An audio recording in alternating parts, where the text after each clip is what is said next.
Bon, bien, bonjour et bienvenue à tous au Centre de recherche en droit public et dans la salle d'audience du laboratoire de cyberjustice.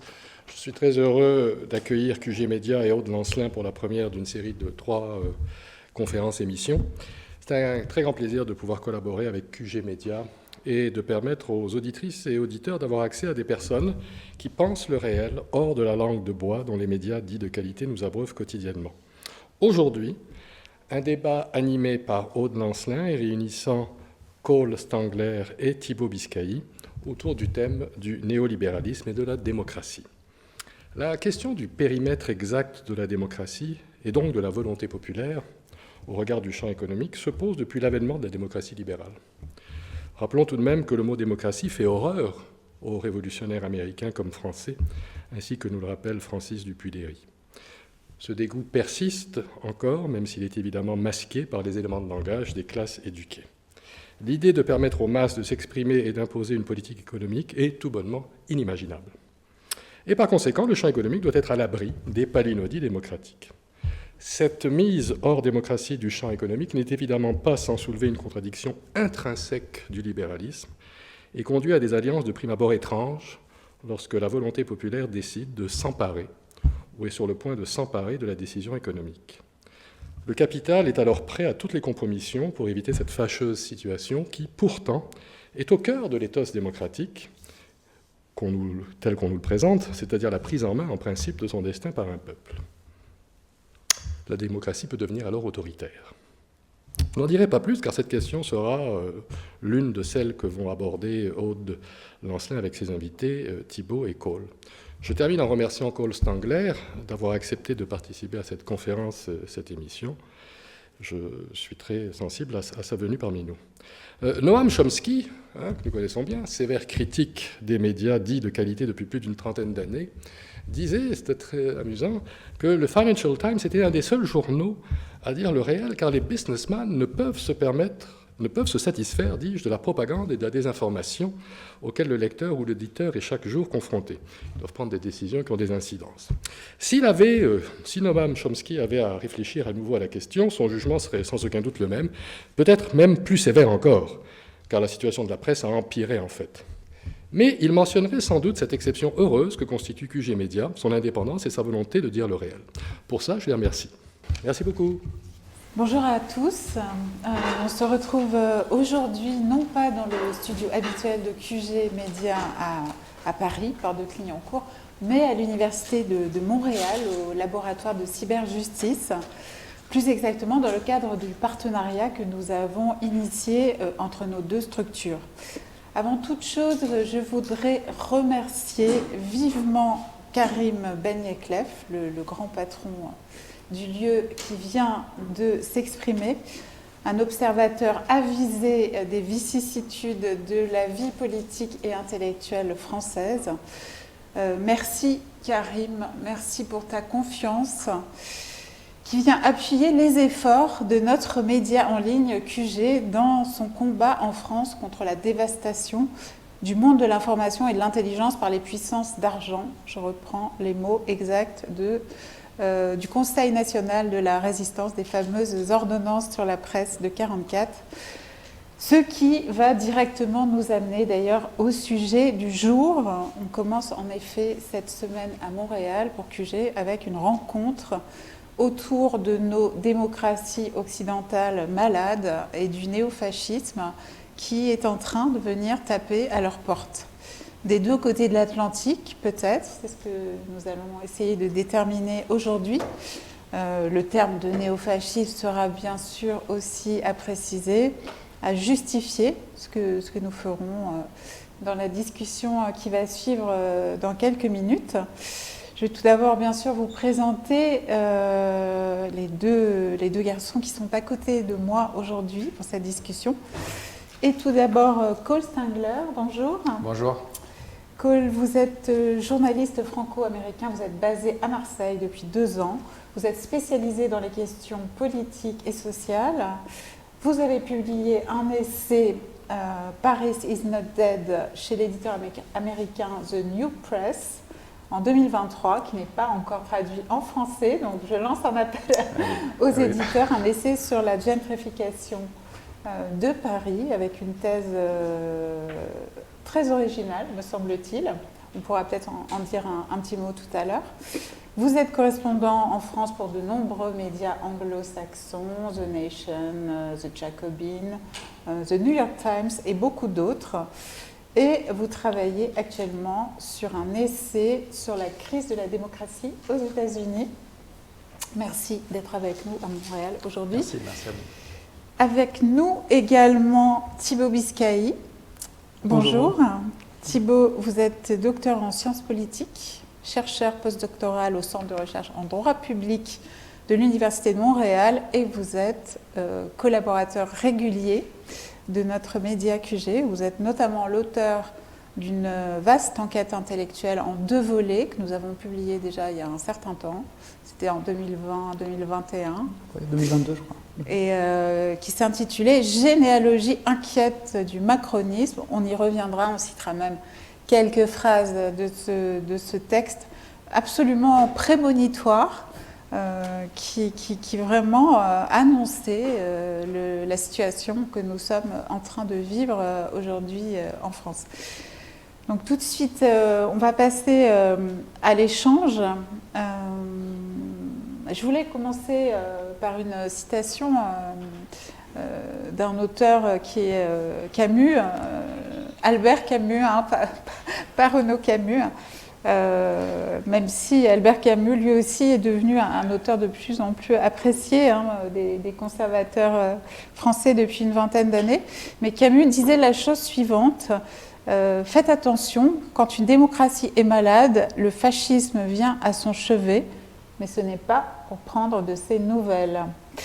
Je voulais avoir votre première réaction à tous les deux. Est-ce que vous pensez que c'est un peu ce que nous sommes en train de vivre en France et que la situation est réellement très grave? Moi, je pense que la situation est très grave. On peut juste regarder les résultats des élections qu'on vient de voir en France, aux législatives, où le Rassemblement national fait un score historique avec un record de députés à l'Assemblée nationale.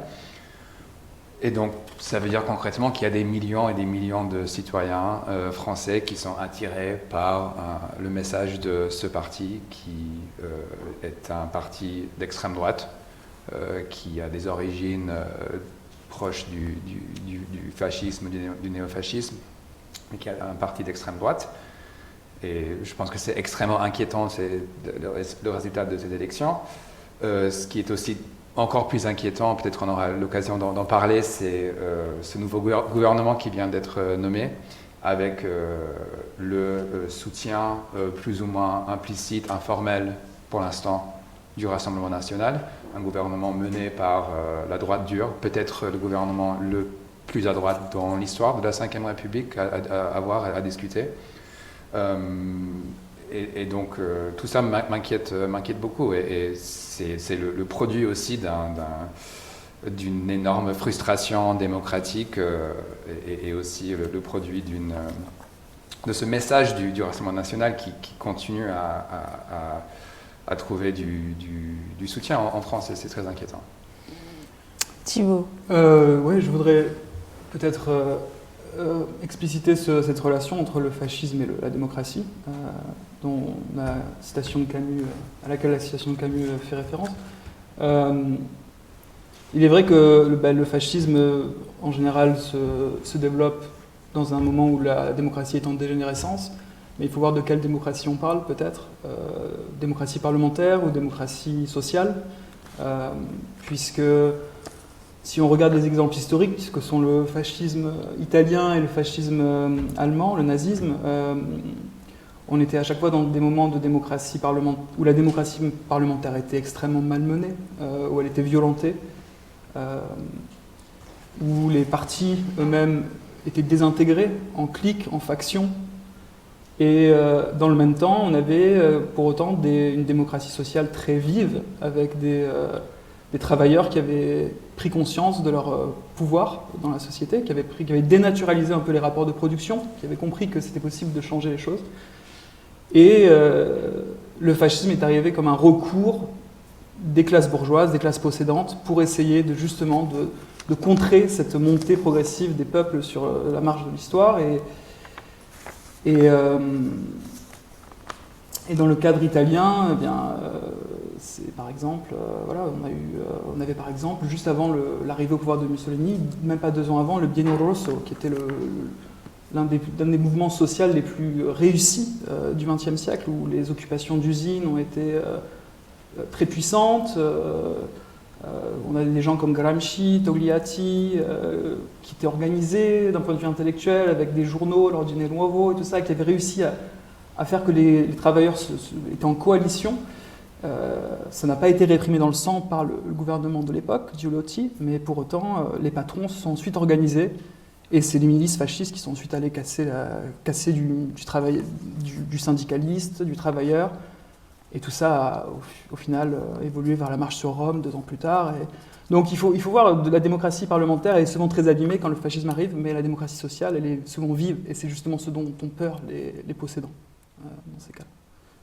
Alors, on va peut-être, avant de revenir à la situation française et aux élections américaines, puisque Thibaut, vous avez commencé à exposer la thèse que vous développiez dans Généalogie inquiète du macronisme, on peut peut-être aller énoncer celle-ci et puis faire réagir Cole à ce sujet. Vous disiez la chose suivante, le moment Macron, dont certains voulaient au début souligner les similitudes avec le blairisme, c'était l'époque de la Startup Nation où on nous vendait un produit politique neuf, eh bien vous disiez déjà qu'il pointait vers des précédents bien plus inquiétants, et notamment vous évoquiez la République de Weimar. Et à juste titre, c'est pour ça que je parlais de papier prémonitoire, vous insistiez sur le fait que le prélude au fascisme avait été centriste, ce qu'on ne sait pas forcément, puisqu'on a l'impression que le nazisme a été un mouvement de masse irrépressible qui est arrivé au pouvoir par les urnes, etc. Enfin, c'est un petit peu l'image scolaire que beaucoup de gens ont. Alors, peut-être posons-nous directement la question, qu'est-ce qu'on répond à ceux qui nous disent aujourd'hui, ils ne sont pas ici dans cette pièce, mais oh là là, vous êtes un petit peu à gauche, vous êtes en train de vous monter la tête, le bourrichon, le Rassemblement national 2024, c'est quand même pas les chemises noires ou le parti nazi, on entend ça énormément en France en ce moment, ils ont fait leur aggiornamento, ils ont rompu avec l'histoire, avec l'OAS, avec les nostalgiques de Vichy, avec l'antisémitisme. La question de l'antisémitisme sert beaucoup de voie de blanchiment pour le Rassemblement national. Alors Thibaut, qu'est-ce que vous leur répondez à ce genre-là ? Je leur réponds que c'est pas la question. En fait, la question, c'est quelle est la conjoncture qui mène à une victoire de l'extrême droite. Et la conjoncture qui mène à une victoire de l'extrême droite, c'est l'austérité extrême, le fait d'imposer des choses en étant minoritaire. Par exemple, donc vraiment, le crépuscule de la République de Weimar, c'est les années 1930-1930, début de 1933. En septembre 1930, on a donc un parlement, on a un chancelier, Brüning, qui impose des cures d'austérité extrêmement très fortes. Il fait partie d'un parti, le Centrum, qui est arrivé dernier aux élections législatives. Donc la personne qui dirige le gouvernement allemand en 1930 est originaire du parti qui est arrivé dernier aux élections, un peu comme en France en 2024, quand on a un gouvernement dirigé par Michel Barnier, dont le parti a fait 5% des voix. Donc il est arrivé dernier derrière les communistes, derrière le NSDAP, le parti nazi, et derrière les sociodémocrates. Et ce gouvernement a dévoyé sous la férule du maréchal Hindenburg, le président du Reich, a dévoyé les outils constitutionnels de Weimar pour imposer des décrets-lois sans du tout prendre en compte le refus parlementaire de ces décrets, pour mener une politique en fait, de modération salariale extrême, pour favoriser les exportations. Et en fait, on a abouti à 6 millions de chômeurs, mais à de très bons chiffres pour les industrialistes allemands. Donc tout ça en fait a mené il y a eu des manigances, des tambouilles entre les partis et tout ça, a mené au final à ce que Hindenburg nomme Hitler en 1933. Mais ce n'était pas du tout le vœu du peuple. Et d'ailleurs, le parti nazi était en régression électorale au moment où il a été nommé par Hitler. Concernant ce parallèle historique, Cole, qu'est-ce que ça vous inspire? Je voulais rebondir à la question que vous avez posée avant sur est-ce que le Rassemblement national est un parti modéré maintenant, en tout cas moins extrême qu'avant. Moi, je pense que oui, ils ont changé leur discours. Moi, je préfère parler de l'extrême droite comme concept. Comment définir l'extrême droite? À mon avis, il y a, selon les chercheurs en sciences politiques, il y a deux éléments qui sont très, très importants pour comprendre cette vision politique de l'extrême droite. C'est le nativisme et l'autoritarisme. Le nativisme, c'est un concept qu'on utilise beaucoup aux États-Unis, qui est peut-être moins utilisé en France, mais en tout cas, ça fait référence à l'idée que pour les nativistes, l'immigration est au cœur de tous les problèmes. De tous les maux de la nation sont liés à l'immigration. Il y a une sorte de peuple enraciné qui serait menacé par cette immigration de masse et qu'il faudrait protéger le peuple de cette immigration. C'est un courant politique qu'on a vu développer aux États-Unis pendant longtemps. D'abord, les nativistes ont visé, ils étaient contre l'immigration venant de l'Irlande, ensuite de l'Europe du Sud, ensuite de l'Asie. Et donc, pour moi, le Rassemblement national clairement fait partie de ce courant-là. C'est ce qui aussi nous permet, à mon avis, de faire le lien avec le Parti républicain américain, qui aujourd'hui est un parti nativiste. Vraiment au sens historique. Et le deuxième critère, du terme. Le deuxième critère pour moi, c'est l'autoritarisme. Et pour moi, évidemment, le Parti républicain de Trump, pour moi, est clairement autoritaire. On a vu les événements du 6 janvier 2021, la prise du Capitole, l'assaut du Capitole. Il est vrai que le Rassemblement national, peut-être Marine Le Pen et Jordan Bardella ne sont pas en train de contester les résultats des élections. Ils acceptent ça. C'est plutôt notre président de la République qui conteste les résultats des élections. Mais en tout cas, c'est ce qui distingue la droite traditionnelle classique de l'extrême droite. C'est déjà, est-ce que vous acceptez les règles du jeu démocratique? Et puis ensuite, est-ce que vous acceptez les bases de la démocratie libérale? Est-ce que vous acceptez la séparation des pouvoirs, la protection des minorités, l'état de droit? Et si on regarde ces critères-là, le Rassemblement national pourrait être qualifié comme un parti autoritaire. Parce que pour eux, ces principes que je viens d'évoquer sont plutôt vus comme des obstacles à la mise en place de leur programme anti-immigration. La Constitution, par exemple. La Constitution. On a vu d'ailleurs l'année dernière avec la loi immigration, qui a été ensuite, une grande partie de cette loi a été censurée par le Conseil constitutionnel. C'était quoi la réponse de Jordan Bardella? Il avait dit que c'était un coup de force des juges. Et donc, pour le Rassemblement national, le Conseil constitutionnel, aujourd'hui, est un obstacle pour la mise en place de leur programme anti-immigration. Pour revenir sur le droit du sol, pour expulser des millions, expulser les sans-papiers de France, pour mettre en place la préférence nationale, etc. Donc, c'est pour ça que je préfère parler de l'extrême droite, parce que ça nous permet, à mon avis, de bien comparer les républicains avec le RN. Pour rester un moment sur ce parallèle historique qui est très très fertile et qui donne vraiment à penser, qui est beaucoup plus, qui est réellement très inquiétant. Un autre intellectuel, un spécialiste du nazisme en France, dont on parle de plus en plus en ce moment, qui est Johann Chapoutot, rappelle lui aussi, comme vous le faisiez Thibaut dans votre grand article, que les nazis ne sont pas arrivés au pouvoir par les urnes, que c'est une social-démocratie aux abois qui les a appelés et qui a minimisé leur dangerosité, qui a cru pouvoir même les instrumentaliser, s'en servir comme de pions. Et ce sont beaucoup des discours qu'on entend aujourd'hui en France.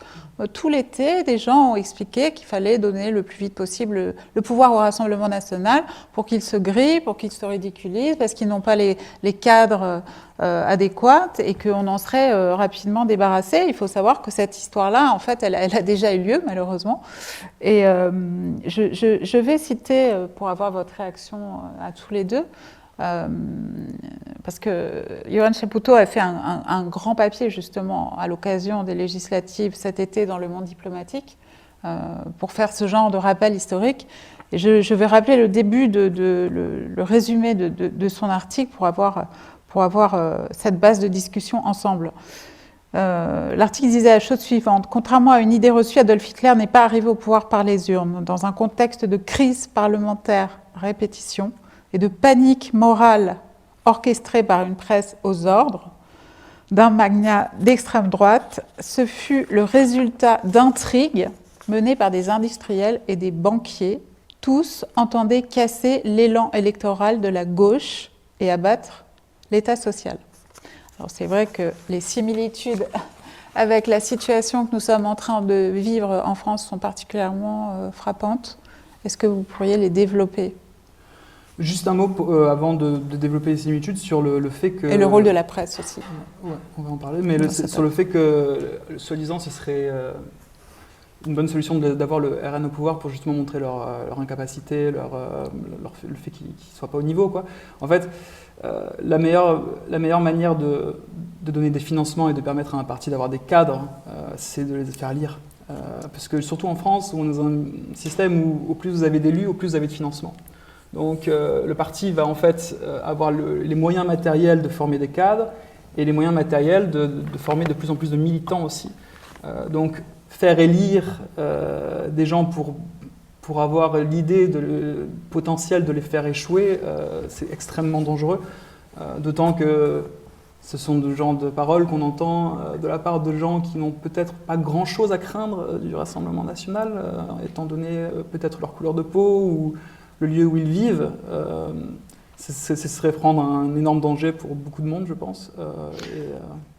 Par ailleurs, petite question en parenthèse, est-ce qu'on a déjà vu des fascistes rendre le pouvoir ? Non, autrement que par les armes. Non, mais je pense que, peut-être pour revenir au tout début de ce que je disais sur le nouveau gouvernement, qui à mon sens est très inquiétant, on a là vraiment un gouvernement qui, pour moi, est un synthèse entre le macronisme peut-être originel, entre guillemets, c'est-à-dire un macronisme qui veut faire imposer des réformes néolibérales. On a le budget qui approche, donc on va avoir un budget qui, a priori, sera un budget très austéritaire. On a ça. Et en même temps, on a des ministres qui sont clairement issus d'une droite très conservatrice, avec Michel Barnier qui, lui, s'est prononcé contre le mariage pour tous, qui a voté contre, il me semble, qui s'est opposé aussi à l'interdiction des thérapies de conversion. En tout cas, pardon, c'était le cas du ministre de l'Intérieur, Bruno Retailleau. Donc on a ces figures de la droite conservatrice avec alliés à Absolument. Et même au sein des Républicains, Bruno Retailleau passe pour l'aile droite et ultra-conservatrice. Donc, oui, tout à fait. Et peut-être aussi pour juste revenir à ce que vous étiez en train de dire sur les médias, quand on parle de cette droitisation. Vous savez, il y a un livre, moi et Thibault, on en a discuté tout à l'heure. Il y a un livre qui est sorti d'un sociologue, Vincent Tiberi, sur cette supposée droitisation de la France. Est-ce qu'on est en train d'assister à une droitisation ? C'est un refrain qu'on entend beaucoup. Moi, je l'ai entendu, pour ma part, en tant que journaliste qui travaille pour la presse étrangère. Les gens me disaient, mais vraiment, la France devient de plus en plus à droite. Ce que montre le livre de Vincent Tiberi, c'est que... c'est Vincent Tiberge. Pardon, Tiberge, j'en Tiberge. disais peut-être en... Tiberi, ouais, enfin, après, ça... On était en train de... Ouais. D'accord. En tout cas, voilà. Ce sociologue, dont j'ai beaucoup apprécié le livre, lui, il contraste, il parle d'une droitisation en bas et une droitisation par le haut. Donc, il contraste ces deux phénomènes. Pour lui, il montre qu'un certain nombre de sondages montrent que finalement, les Français aujourd'hui sont assez ouverts sur les questions de genre, sur les droits des personnes LGBT, même sur l'immigration. Par contre, il y a une vraie droitisation en cours, mais c'est une droitisation des classes dominantes, des élites médiatiques, des partis politiques. C'était du reste la thèse de Jacques Rancière dans La haine de la démocratie. C'est-à-dire le poisson était en train de pourrir par la tête et par les élites. Ouais.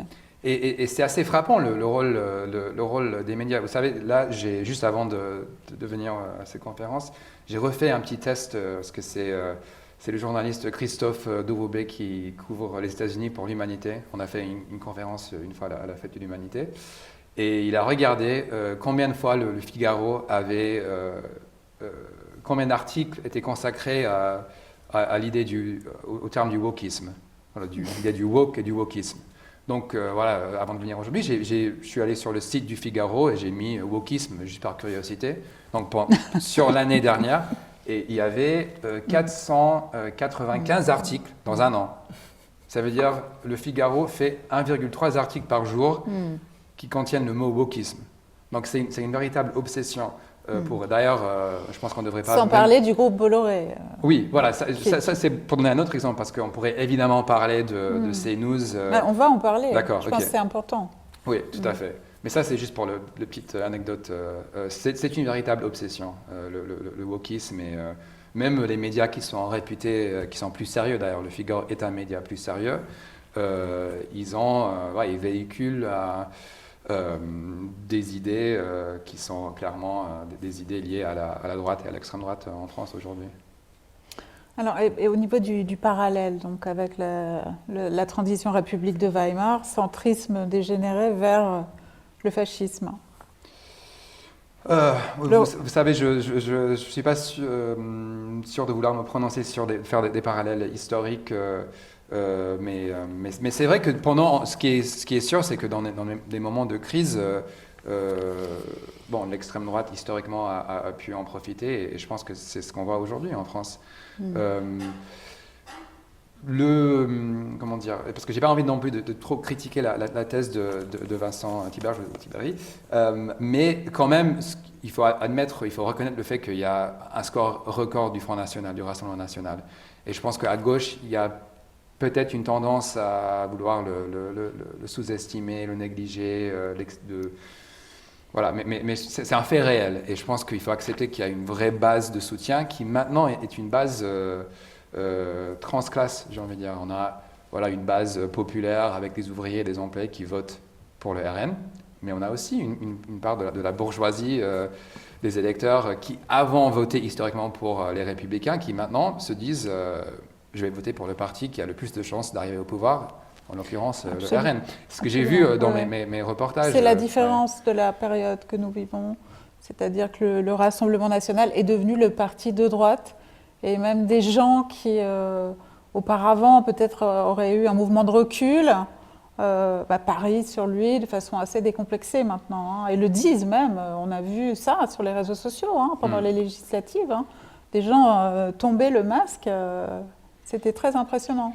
Oui, et moi j'ai parlé avec des électeurs là, pendant mes reportages, j'ai pu parler à Paris avec des électeurs qui m'assuraient qu'ils votaient toujours LR, Fillon, et que maintenant ils osent le pas. Et c'est ce qu'on voit aussi chez moi à Marseille, dans les quartiers sud de la ville, qui historiquement votaient pour l'UMP, pour LR, maintenant se tournent vers le Rassemblement National. Alors, si on veut tirer les leçons du moment que nous sommes en train de vivre en France aussi, je pense qu'on en parlait tout à l'heure avec Thibaut, il y a quelque chose de très impressionnant, c'est que maintenant, le néolibéralisme, le macronisme, sous sa forme macroniste, est prêt à faire alliance ouvertement avec le néofascisme.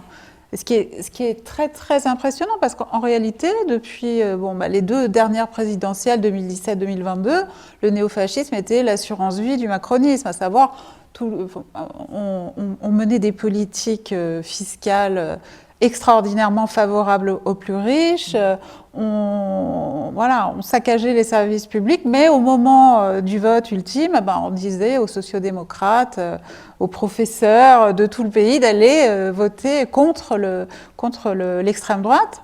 Maintenant que le gouvernement Barnier a quasiment un pistolet sous la tempe du Rassemblement National et de Marine Le Pen, on voit que la complicité est objective. Est-ce que, lorsque à la prochaine présidentielle, quelle que soit sa date, peut-être qu'on vivra pour une fois une présidentielle anticipée, peut-être que c'est même la chose que l'on peut souhaiter, mais est-ce que vous pensez que le barrage républicain peut encore fonctionner sur des bases pareilles ? Alors avant d'analyser peut-être les positions changeante du macronisme vis-à-vis du Rassemblement national. Ce qu'on peut noter, c'est non pas qu'on puisse mettre un signe égal entre les deux partis, évidemment, mais la compatibilité extrême de leur programme économique. Il y a très peu de choses qui distinguent le Rassemblement national du programme économique néolibéral de Macron. Il n'y a rien de redistributif dans le programme du Rassemblement national. Au contraire, il y a beaucoup de... On parle d'allègement des charges patronales, on parle de choses qui en fait sont tout à fait en ligne avec un programme néolibéral. Et évidemment sur les sujets dits sociétaux, typiquement voilà, immigration, wokisme, droit des minorités, de même on assiste à une convergence vraiment des positions entre la Macronie et le Rassemblement national. Donc c'est d'un point de vue programmatique véritablement et puis même au niveau des méthodes de gouvernement, l'exécutif, voilà, cette glorification de l'exécutif, ce mépris du parlementarisme, ce sont des choses qui sont aussi similaires entre les deux partis. Après la posture macronienne vis-à-vis du Rassemblement national, moi j'avais appelé ça l'antipopulisme autoritaire, parce que voilà, il y avait, je m'inspirais de ce sociologue britannique Stuart Hall qui parlait de populisme autoritaire en parlant de Margaret Thatcher et de son projet de société, hein, vraiment qui jouait sur les paniques morales, sur les peurs, le côté victorien, la nostalgie du passé et tout ça. Macron, lui, c'est plutôt de l'antipopulisme, c'est-à-dire qu'il s'est prononcé dès les européennes de 2019, il y avait cette idée de dire c'est moi ou le chaos, je suis le protecteur de la démocratie libérale, et en face, vous avez en fait des gens qui sont irresponsables, qui sont brutaux, etc., etc. Et il y avait beaucoup de choses un peu tactiques derrière. Il voulait en fait faire en sorte de parler des extrêmes au lieu de parler de l'extrême droite. Voilà, il disait les populistes, les extrêmes. Mais bon, il se focalisait quand même vraiment sur Le Pen et le RN pour en faire en sorte que ce soit l'adversaire principal. Et ça a terriblement appauvri le débat démocratique, parce que ça a mis de côté symboliquement toutes les autres forces d'opposition, en se focalisant uniquement sur le RN. Et ça n'a pas du tout affaibli le RN, ça l'a légitimé en fait dans ses thèses et aussi dans son positionnement et aussi à plein de niveaux en fait.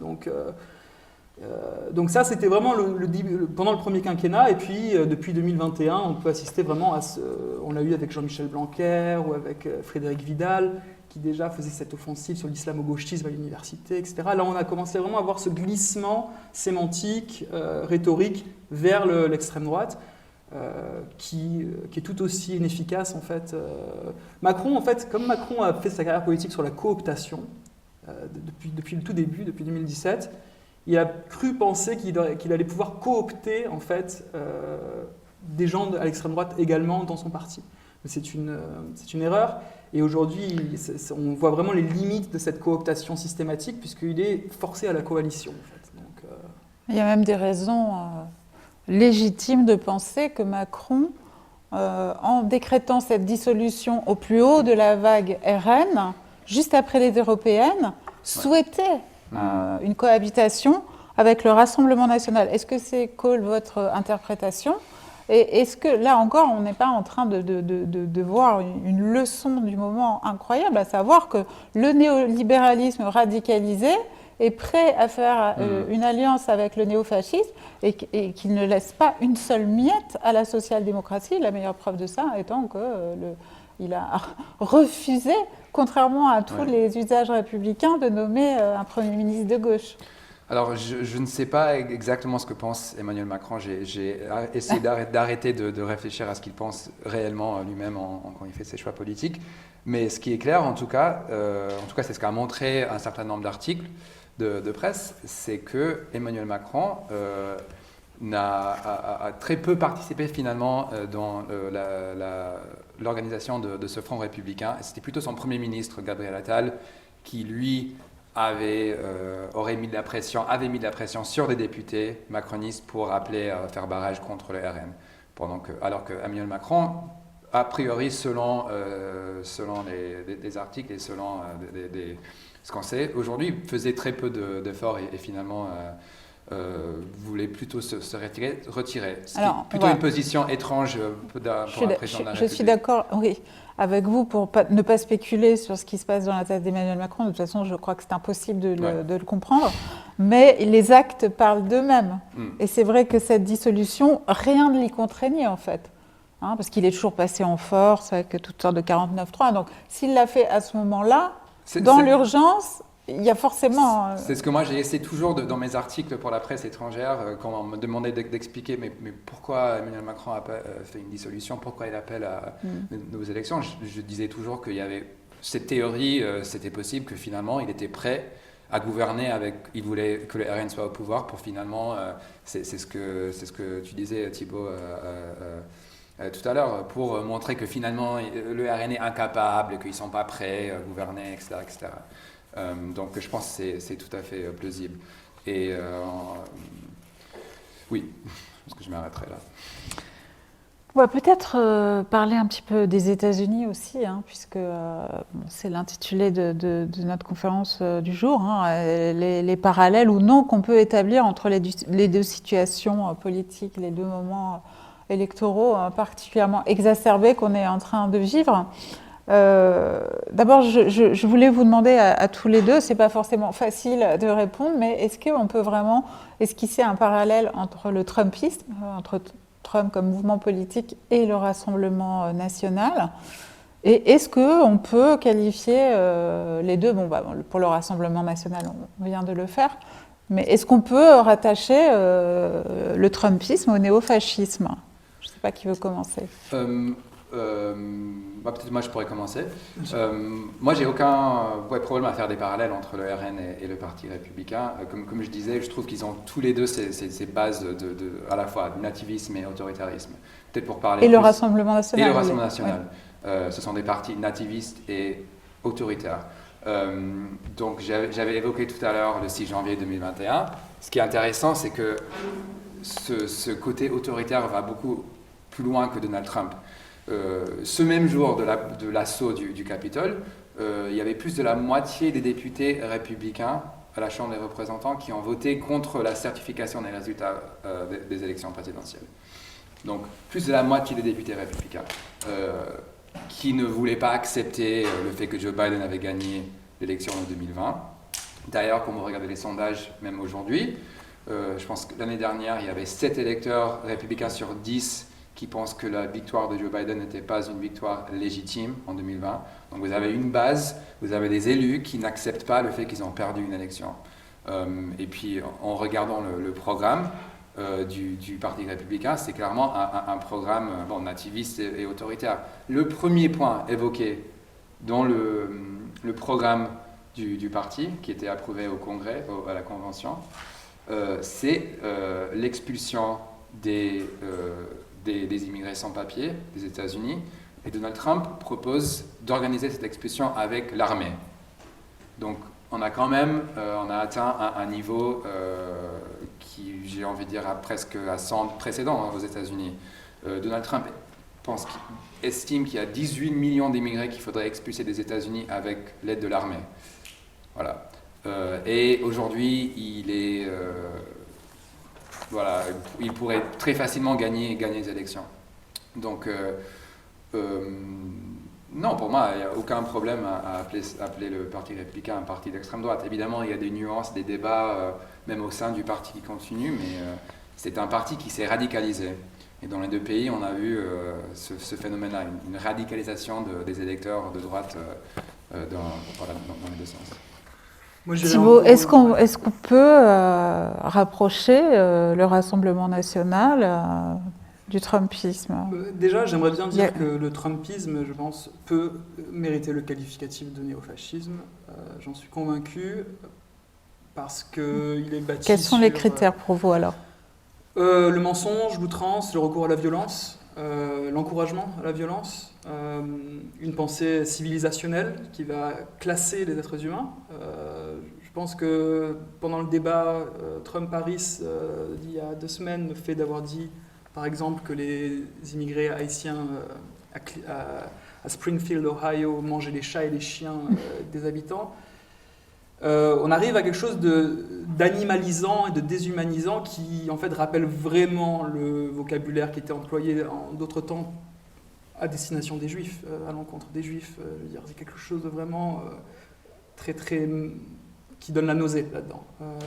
Mais alors, moi, ce qui est intéressant avec le Trumpisme, je me réfère notamment à un grand historien Robert Paxton, qui donc spécialiste du fascisme, spécialiste de la France de Vichy, qui dans le Harper's justement, dont vous recevez John MacArthur dans quelques jours, dans le Harper's en 2017 avait expliqué le Trumpisme n'est pas du fascisme, c'est une plutocratie. Donc vraiment, les plus riches sont au pouvoir. Il s'est révisé en 2021 dans Newsweek, où il explique maintenant, après le 6 janvier, je suis prêt à appeler le Trumpisme du fascisme, parce que ça lui a rappelé vraiment le 6 février 1934, en fait, ce qui s'est passé au Capitole ce jour-là. Et donc cet appel à l'insurrection contre les institutions, cet appel à la violence, pour lui est constitutif du fascisme, et je pense qu'il est constitutif du Trumpisme aujourd'hui. Alors après, la comparaison avec le RN, elle n'est pas évidente, parce que le RN s'est policé depuis 15 ans. Donc forcément, alors effectivement, on pourrait vous dire, le Trumpisme, il y a un populisme authentique.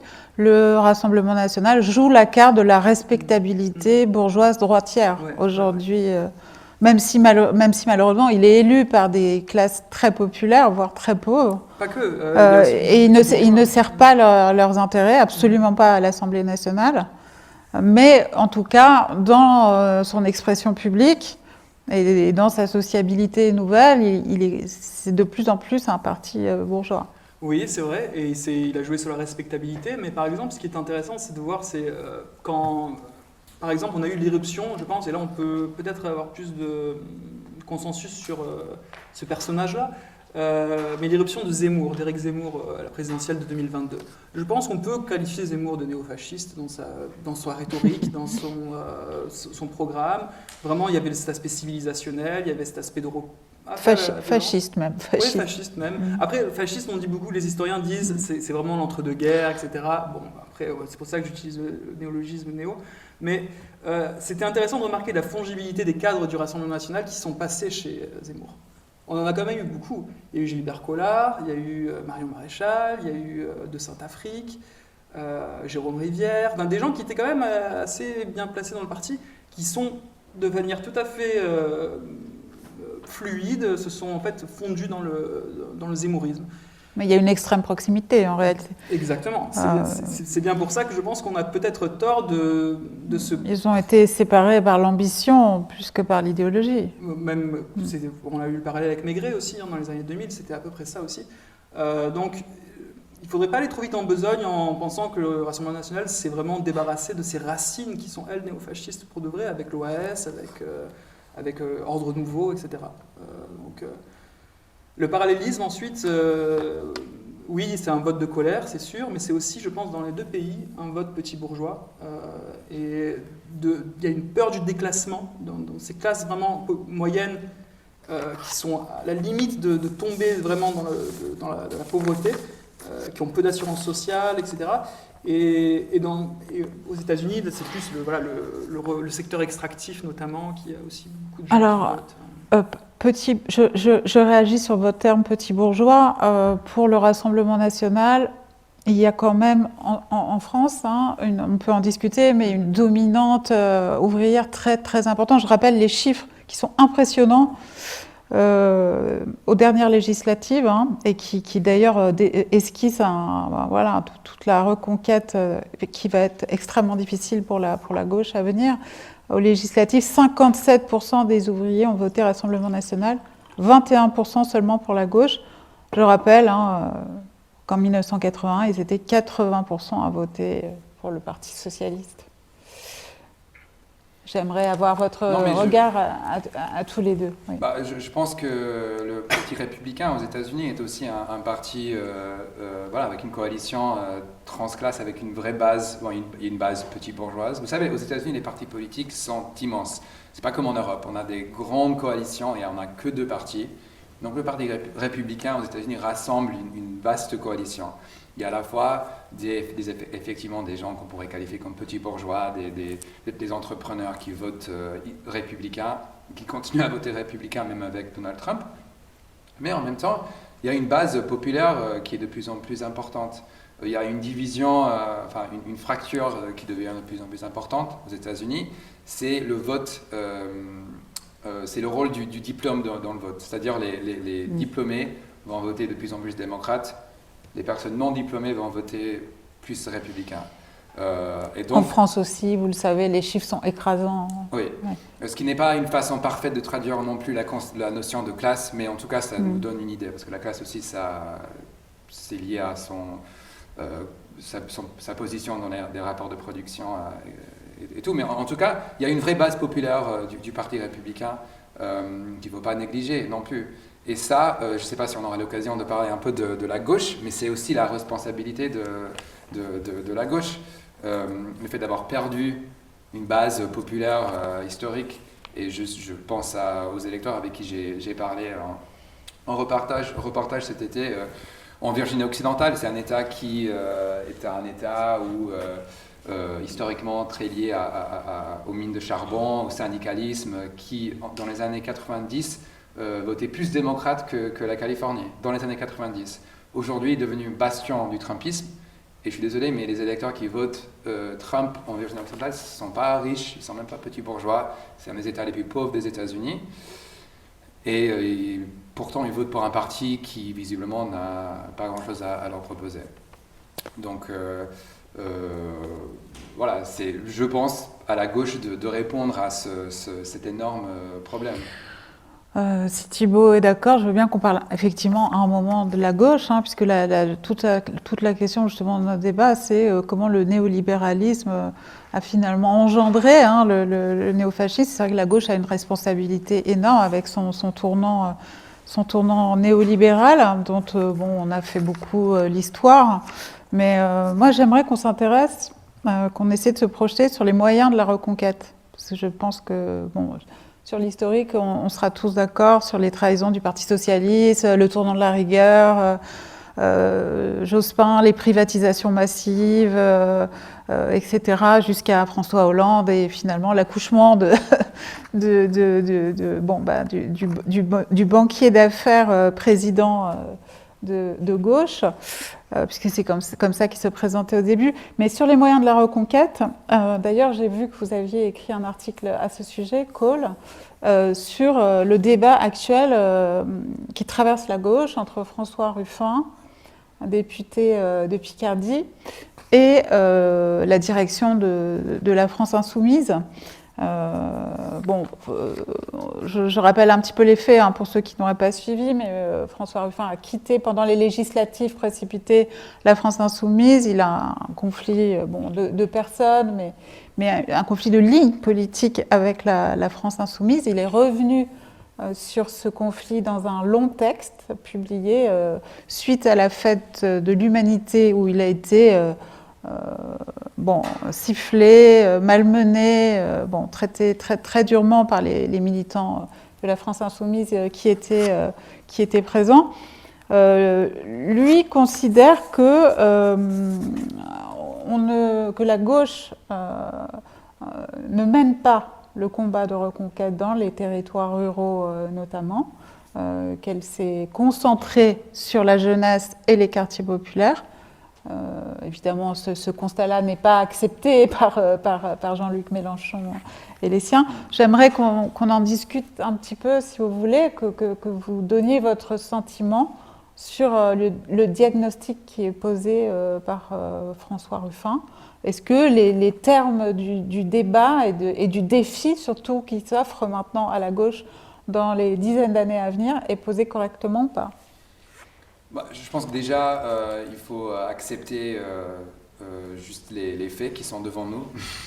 Et sans parler de stratégie politique, je pense que ce que François Ruffin essaie de dire, c'est que la gauche fait des très mauvais scores dans la ruralité, que la gauche fait des mauvais scores chez les ouvriers, les employés, et qu'il faut accepter cette réalité. Même avant de commencer à discuter stratégie, malheureusement, il y a certaines personnes à gauche qui n'ont pas envie d'entendre cet argument. Donc, je ne parle même pas de la stratégie à poursuivre, mais il faut déjà accepter les faits.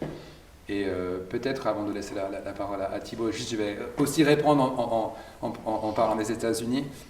Vous savez, pour répondre à ce problème, qui est aussi un problème très grave aux États-Unis, les démocrates les plus progressistes, les démocrates qui font mieux leur travail, à mon avis. Ce sont les démocrates qui reconnaissent qu'il faudrait, pour regagner la confiance de ces électeurs populaires que les démocrates ont perdu, il faudrait porter des vraies améliorations vraiment au quotidien pour les électeurs. Et qu'à un moment, les prises de position, c'est très bien, la rhétorique, c'est très bien, mais finalement, il faudrait montrer que quand la gauche est au pouvoir, quand les démocrates sont au pouvoir, on va améliorer vos vies, mais d'un point de vue très matériel, très concrètement. C'est le secret c'est pas vraiment un secret, mais c'est comme ça que la gauche a réussi historiquement. Et donc je pense qu'en France, avant de continuer sur la question Ruffin et française, puisque vous avez la parole, est-ce que la candidate démocrate, Kamala Harris, qui a remplacé au pied levé Joe Biden, a un bilan démocrate à faire valoir sur le plan social, justement? Je pense que le bilan de Joe Biden est mitigé, mais en tout cas, on voit que Biden a compris que ses prédécesseurs avaient perdu la confiance d'une partie de l'électorat et qu'il fallait regagner la confiance des électeurs. Et Biden a essayé de faire comme il pouvait dans les circonstances qui n'étaient pas optimales au Congrès. Je ne suis pas non plus un grand partisan de Joe Biden, mais il faut accepter encore une fois, regarder son bilan. Par exemple, pour faire la comparaison avec Barack Obama, le plan de relance de Joe Biden, quand il arrive au pouvoir, est trois fois plus grand que le plan de relance de Barack Obama. C'est-à-dire que Biden, quand il arrive au pouvoir, il se dit il ne faut pas refaire la même erreur que Barack Obama en faisant un plan de relance trop timide, en essayant de faire des compromis avec les républicains. Je pense que Biden a compris que de toute façon, les républicains allaient être opposés à ce plan, donc il fallait y aller et il fallait avoir des vraies mesures concrètes. Donc des crédits d'impôt pour les familles, des chèques de $1 400 par personne, etc. Il a essayé de faire réformer les lois qui empêchent les travailleurs de se syndiquer aux États-Unis. Sur le plan des politiques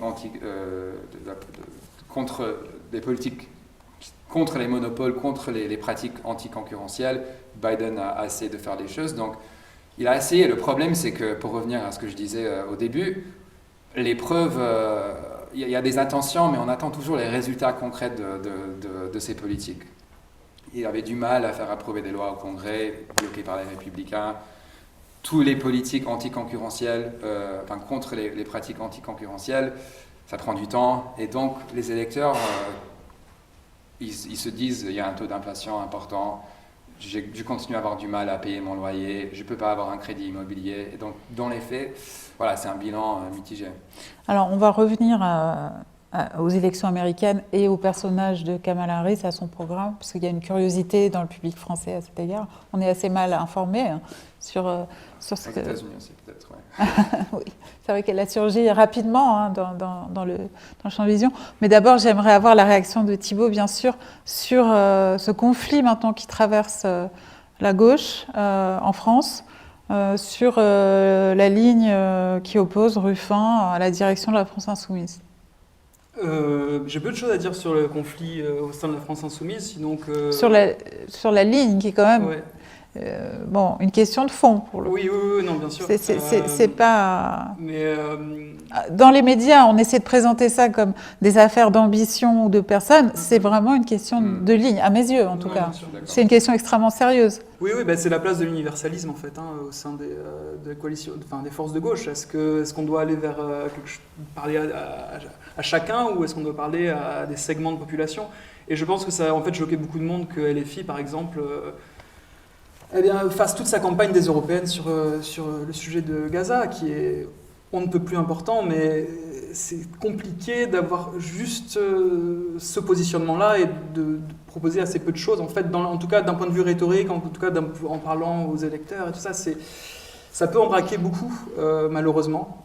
Ça ne devrait pas, mais c'est le cas, et je pense que beaucoup de gens ne se sont pas sentis représentés dans les revendications de LFI à ce moment-là.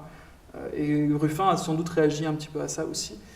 Moi, ce que j'aimerais dire au-delà de cette polémique Ruffin-Mélenchon, c'est que dans les moments où la gauche a été très puissante, ça n'a pas été juste disons, des occupations ou des mouvements sociaux, ça a aussi été de l'éducation.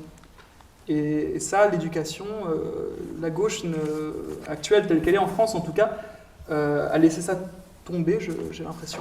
Je pense qu'il y a une appétence chez les citoyens, chez les électeurs pour comprendre mieux comment le système capitaliste fonctionne, comprendre mieux la source des inégalités. Il y a une appétence pour davantage de redistribution. Et la gauche, en fait, perd une opportunité de faire de l'éducation populaire alors qu'en fait, elle se soumet au format ultra court de TikTok, des réseaux sociaux.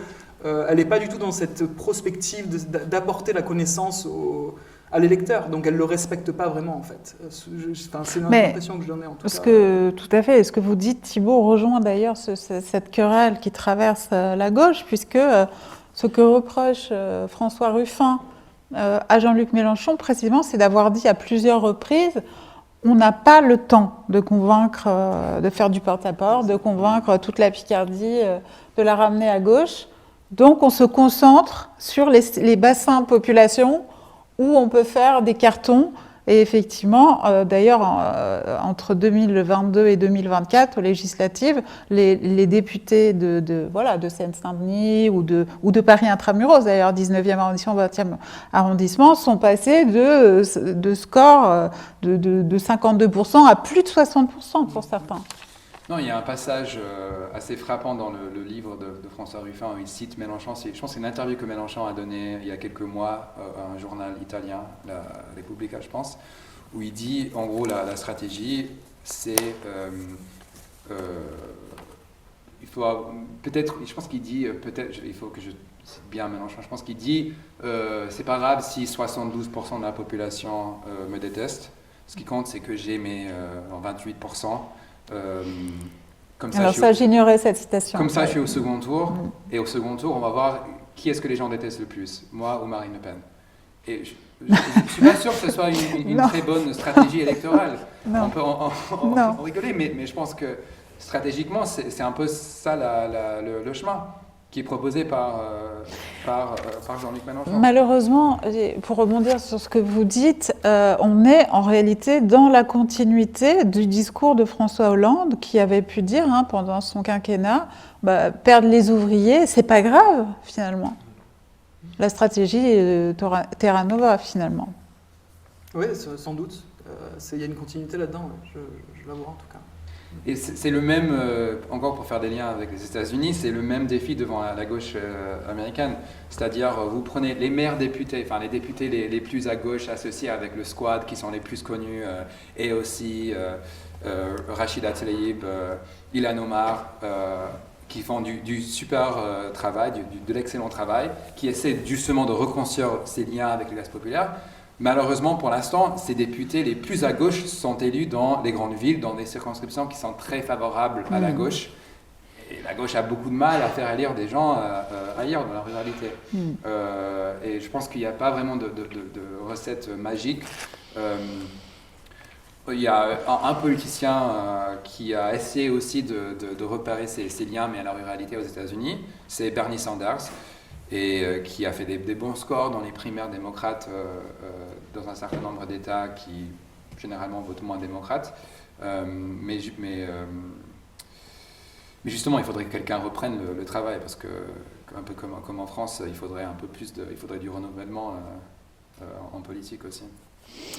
Alors, venons-en à la question Kamala Harris, comme on le disait à l'instant. C'est vrai que la candidate démocrate,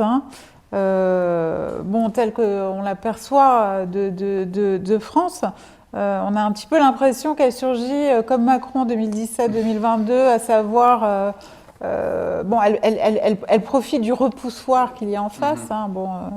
Marine Le Pen chez nous, Trump aux États-Unis.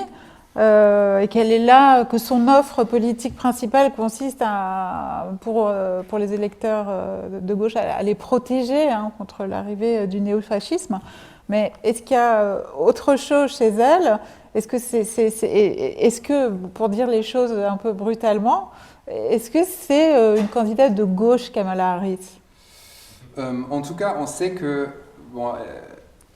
elle va faire campagne, elle fait campagne sur la plateforme du Parti démocrate. Et comme je disais tout à l'heure, on sait que cette plateforme, ce programme et un programme qui est plus à gauche que le programme de Barack Obama, de Bill Clinton. Donc le programme, on a un certain nombre de propositions qui sont assez progressistes sur le salaire minimum, sur le syndicalisme, sur la nécessité de continuer à combattre le réchauffement climatique. Donc ces propositions sont là, elles sont réelles. Par contre, effectivement, on ne sait pas trop comment Kamala Harris pourrait gouverner en tant que présidente. Et puis il y a un autre élément, juste pour ajouter dans la discussion, qui est très très américain, mais qui est quand même le rôle de l'argent dans la campagne, le rôle des gros donateurs. Kamala Harris, pour faire campagne, doit faire des collectes de fonds et doit avoir le soutien de beaucoup de grands donateurs. Et donc, quelqu'un qui a fait carrière politique en Californie, où il y a le Silicon Valley qui a historiquement été très proche du Parti démocrate, voilà, on pourrait imaginer qu'il y a un certain nombre de ces donateurs qui voudraient qu'elle change de ligne, notamment sur des questions de lutte contre les monopoles, ce qui est quand même des points forts de l'administration de Joe Biden. Mais c'est vrai, le problème, c'est qu'on a du mal à savoir comment elle pourrait gouverner. Et d'ailleurs, Kamala Harris elle-même, en ce moment, elle fait peu d'interviews. C'est un choix, ça fait partie de sa stratégie de donner très peu d'interviews. Pour s'exposer le moins possible. Voilà. Et donc, ce qui me fait penser, a priori, ce ne sera pas la même. Je pense que les démocrates ont appris ils ont pris des leçons de la catastrophe de 2016, mais ça me fait penser un tout petit peu à la campagne de Hillary Clinton en 2016, où effectivement on se disait on a un candidat extrémiste en face, il faut laisser Trump faire ce que fait Trump, et puis nous on va essayer de ne pas prendre trop de positions trop tranchées, et puis finalement on va gagner. Et vraiment je dis ça avec beaucoup de... il faut reconnaître que le Parti démocrate a aussi appris un certain nombre de choses, et c'est pas le même parti. Mais bon, je dis juste que on peut penser quand même un tout petit peu à la campagne de Hillary. Thibaut, votre regard sur Kamala Harris alors? Oui, la question des grands donateurs, elle est très très importante. Je veux dire, il y a cette administration Biden avait notamment à la Federal Trade Commission, je crois, Lina Khan, qui est quelqu'un d'extrêmement volontariste dans le fait de casser les monopoles, d'essayer de s'en prendre aux GAFAM. Et il y a je pense notamment, je crois que c'est Ray Hoffman, un Californien, je crois qu'il est à la tête de LinkedIn, qui avait dit, qui est grand donateur du coup pour Harris, et qui a dit, voilà, Lina Khan veut casser le business aux États-Unis, donc et anti-business. Donc ça, on peut imaginer le genre de pression qu'il pourrait y avoir.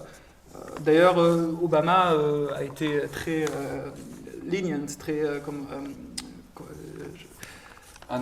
indulgent vis-à-vis de Wall Street au niveau après la crise de 2008, justement parce qu'il y avait cette pression des donateurs. Il y a aussi quelques relations un peu avec Uber, et ça nous rappelle Macron un petit peu avec Kamala Harris. On a notamment le lobbyiste en chef d'Uber, qui est l'ancien lobbyiste en chef, qui est dans sa campagne, dans son équipe de campagne, David Plouffe, je crois. Donc voilà, on a des liens très forts avec les milieux de l'argent, mais ça, c'est la démocratie américaine, malheureusement. Oui, je pense à ce que, quand j'étais justement à Washington pendant mon reportage, où je déjeunais avec un ami qui travaille à Washington, et il a dit, donc, pour votre livre, pour expliquer aux Français la politique américaine, ce qu'il faut dire, c'est qu'ici, ce que les Français pourraient considérer comme de la corruption, c'est le point de départ de toute la politique aux États-Unis. C'est-à-dire, on va vous donner de l'argent pour faire campagne, et si vous n'avez pas assez d'argent, vous ne pouvez même pas faire campagne. Washington est une ville remplie de lobbyistes, et l'échange d'argent fait partie de la politique.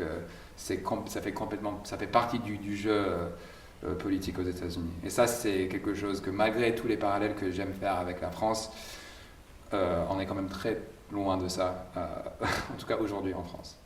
Pas à ce stade.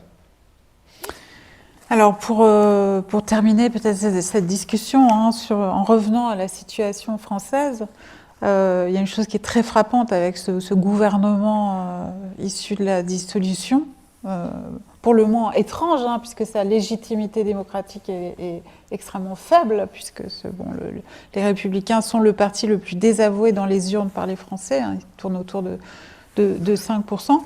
On a le sentiment vraiment que le président de la République s'est arc-bouté pour ne rien lâcher en réalité sur la question de l'austérité, des plans de coupe qui sont réclamés urgemment maintenant par Bruxelles. Hein. On devait d'ailleurs y passer le 20 septembre et puis tous ces événements ont fait que nous avons obtenu un délai, mais on a le sentiment que c'est maintenant l'austérité elle-même qui dirige la France sans masque, sans phare. C'est très impressionnant, hein. 40 milliards de coupes sont réclamés par la France, qui fait l'objet d'une procédure d'avertissement, ainsi que 5 autres pays. Historiquement, en resituant ça, est-ce que ça peut tenir en fait? Est-ce que sans habillage, sans storytelling, est-ce que ça peut marcher dans un pays comme la France? Mais déjà, je pense qu'il faut dire que l'austérité, il faut arrêter de penser l'austérité comme quelque chose de technique et comme quelque chose de conjoncturel. En fait, l'austérité, c'est consubstantiel au capitalisme. C'est pas né avec le néolibéralisme, c'est quelque chose qui est très ancien. Et en fait, c'est le meilleur moyen, c'est le meilleur bouclier du système en temps de crise, parce que ça égalise, c'est la protection du statu quo qu'il y a derrière l'austérité.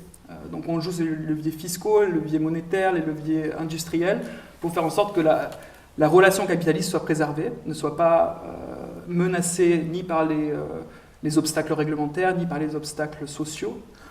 Donc l'austérité, elle est capitale en fait pour faire en sorte que le système soit stabilisé, pour faire en sorte que cette relation entre quelqu'un qui vend sa force de travail et quelqu'un qui l'achète soit toujours au centre du jeu et que le secteur privé soit toujours au centre du jeu.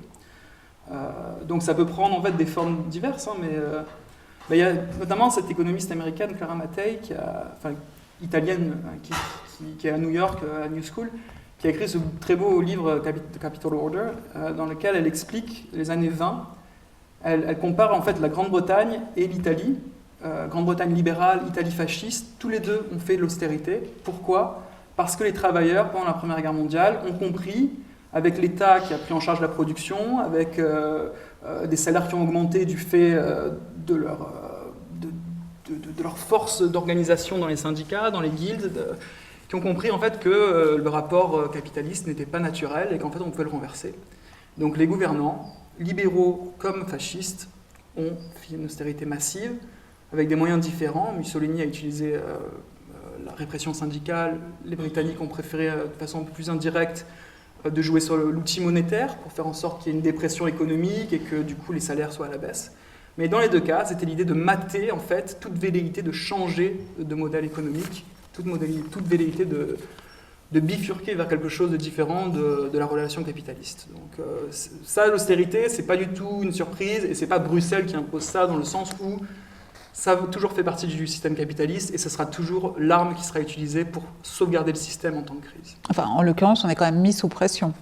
Bien sûr, mais factuellement, en fait, on est aussi mis sous pression par les classes sociales les plus hautes de notre pays qui disent, regardez, il y a une contrainte extérieure, c'est pas juste nous, c'est Bruxelles qui dit aussi qu'il faut couper dans les dépenses. Alors ça, c'est souvent utilisé comme argument rhétorique pour faire passer la pilule, mais si on en croit par exemple à Yanis Varoufakis, l'ancien ministre des Finances grec, qui s'exprime en ce moment dans l'espace public, lui dit depuis 2015, depuis le fameux été où Syriza a été brisé, il dit que la véritable cible, c'est quand même la France à un moment donné, pour les instances de l'Union européenne. La mise au pas de la France. J'ai hâte de dire... Cool. Je pense qu'il y aura peut-être une opportunité politique pour la gauche en France. Il y aura évidemment, ce budget va être, je pense qu'il va faire mal à beaucoup de gens et ça va être dur. Il y aura des coupes du budget dans l'éducation, les hôpitaux peut-être.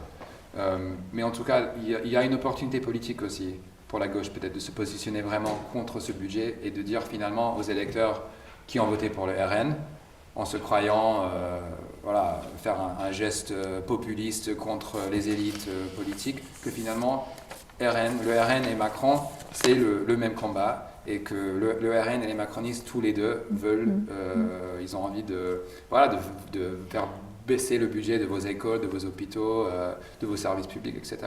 Donc il y a une opportunité politique, si les partis de gauche font bien leur travail.